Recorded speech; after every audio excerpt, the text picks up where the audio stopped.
नमस्कार, आज मी भडंग बनवत आहे. तर भडंग बनवण्यासाठी मी इथे कुरमुरे घेतले आहेत. कुरमुरे आपल्याला चाळणीने चाळून घ्यायचे आहेत. चाळणीने चाळल्यावरती याच्यामध्ये जो भुसा असतो तो निघून जातो. याच्यानंतर हे तुम्ही उन्हाला लावू शकता, उन्हामध्ये ठेवू शकता किंवा असे कढईमध्ये भाजून घेऊ शकता. पण ह्याचा कलर चेंज झाला नाही पाहिजे. तर इथे मंद आचेवरती मी हे गरम करून घेते.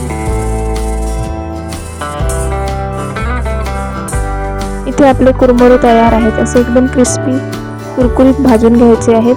ते 8-9 लसणाच्या पाकळ्यांनी चांगल्या ठेचून घेतले आहेत. कढीपत्ता आपल्याला खळखळ आवाज येईपर्यंत परतवायचा आहे. शेंगदाण्यांना तडा गेलेला आहे. शेंगदाण्यांचा कलर हलका बदलला आहे. इथे मी लसणाच्या पाकळ्या टाकल्या. लसणाचं कवर आपल्याला काढायचं नाही, तसंच ठेवायचं आहे. इथे मोहरी टाकली. रेड चिली कश्मीरी पावडर टाकली आहे मी. आणि इथे हळद टाकायची आहे थोडी. चवीप्रमाणे मीठ टाकायचं आहे. इथे मी डाळवं घेतलेले आहेत. मसाला, साखर आणि मीठ.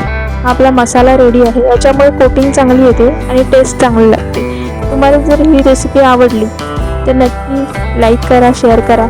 मुलांना संध्याकाळच्या खाऊसाठी हा एक उत्तम पर्याय आहे. धन्यवाद.